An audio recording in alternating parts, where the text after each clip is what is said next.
வணக்கம். இன்னைக்கு நாம ஒரு மிக முக்கியமான விஷயத்தை பத்தி பார்க்க போறோம்.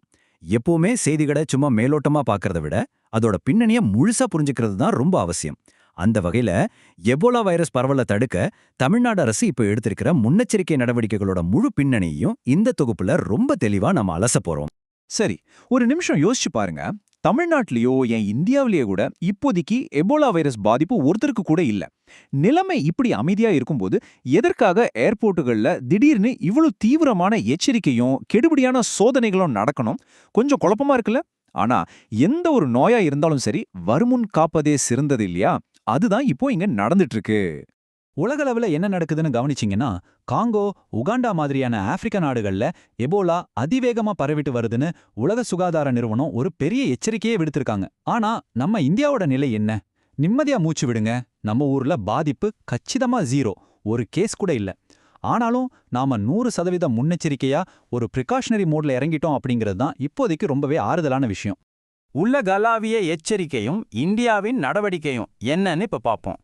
இந்த WHO எச்சரிக்கையை தொடர்ந்து மத்திய அரசு இதுல ரொம்பவே தெளிவா இருக்காங்க.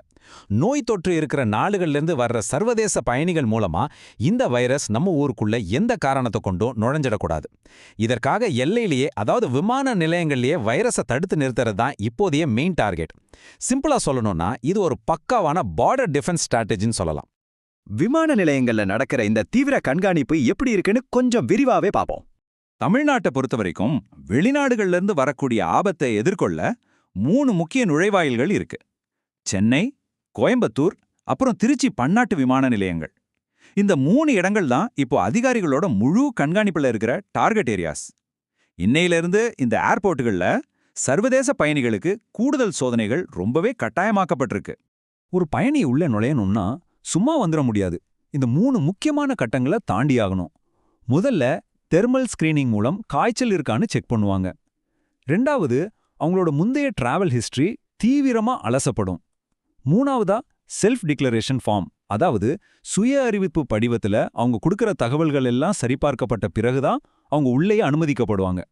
சரி, ஒருவேளை விமானம் பறந்துட்டு இருக்கும்போதே நடுவானத்துல யாருக்காவது உடம்பு சரியில்லாம போனா என்ன பண்றது?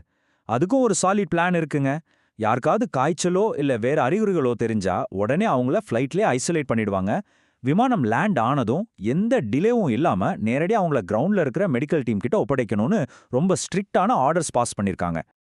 அடுத்து ரொம்ப முக்கியமான ஒரு விஷயம், பயணிகளுக்கான இந்த 21 நாள் விதிமுறை. ஏர்போர்ட்டை விட்டு வெளியே வந்தாச்சா அவ்வளவுதானா? கிடையாது. ஆப்பிரிக்காவிலிருந்து வர பயணிகள் அடுத்த 21 நாட்களுக்கு தங்களை தாங்களே ரொம்ப தீவிரமா கண்காணிச்சுக்கணும். ஏன் கரெக்டா 21 நாட்கள்? ஏன்னா அதுதான் இந்த எபோலா வைரஸோட இன்குபேஷன் பீரியட். இந்த நாட்களுக்குள்ள ஏதாவது அறிகுறி தெரிஞ்சா உடனே மாவட்ட அதிகாரியை தொடர்பு கொள்ளணும். இங்க பொறுப்பு முழுசா பயணி கையில தான் இருக்கு.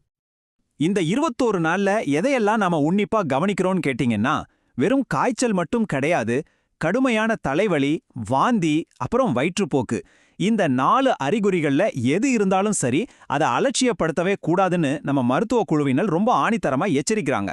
சரி, ஒருவேளை இதெல்லாம் தாண்டி ஏதாவது நடந்தா நம்ம மருத்துவமனைகள் எந்த அளவுக்கு தயார் நிலையில இருக்குன்னு பார்ப்போம். இங்கதான் நம்ம ஹெல்த் சிஸ்டத்தோட உண்மையான பலம் தெரியுது.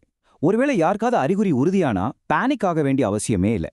சிகிச்சைக்காக பிரத்யேகமா ஒதுக்கப்பட்ட ஐசோலேஷன் வார்டுகள், ஸ்பெஷல் ஆம்புலன்ஸ்கள், அப்புறம் இதுக்காகவே சிறப்பு பயிற்சி பெற்ற மருத்துவ பணியாளர்கள்னு ஒரு பெரிய படையே நமக்காக தயார் நிலையில காத்துக்கிட்டு இருக்கு. இத பார்க்கும்போது நமக்கு என்ன தோணுது? ஆமா, கொரோனா டைம்ல நமக்கு பழக்கப்பட்ட அதே ஸ்ட்ரிக்டான ரூல்ஸ் தான். மருத்துவர்கள், நர்ஸுகள் எல்லாரும் முழுமையான PPE கிட் போட்டு தயாரா இருக்கணும். மருத்துவமனை வளாகங்களை கிருமிநாசினி வச்சு தொடர்ந்து சுத்தப்படுத்திக்கிட்டே இருக்கணும்னு அறிவுறுத்தியிருக்காங்க. பாதுகாப்புல கொஞ்சம் கூட சமரசம் கிடையாது. யாருக்காவது சந்தேகம் வந்தா டெஸ்டிங் எப்படி நடக்கும்? சாம்பிள்ஸை எடுத்து நேரா பூனேவில் இருக்கிற நேஷனல் இன்ஸ்டிடியூட் ஆஃப் வைராலஜி NIVக்கு ரொம்ப பாதுகாப்பா அனுப்பிடுவாங்க. அந்த ரிசல்ட் வர வரைக்கும் சம்பந்தப்பட்ட நபர் ரொம்ப கடுமையான ஐசோலேஷன்ல தான் இருக்கணும். இது ஒரு பக்காவான சிஸ்டம். இப்போ நாம உலகமயமாக்கப்பட்ட ஒரு காலத்துல இருக்கோம். ஒரு கண்டத்துல இருந்து இன்னொரு கண்டத்துக்கு பயணம் பண்றது ரொம்ப சர்வசாதாரணமான விஷயம் ஆயிடுச்சு. அதே வேகத்துல நோய்களும் ஈஸியா பரவுது. இந்த நேரத்துல தமிழ்நாடு அரசோட இந்த 0 பாதிப்பு முன்னெச்சரிக்கை நடவடிக்கை நிஜமாவே பாராட்டக்கூடிய ஒண்ணு.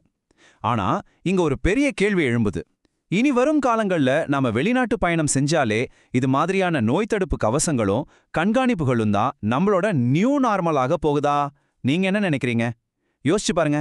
அடுத்த ஒரு சுவாரஸ்யமான விளக்கத்துல நம்ம சந்திப்போம்.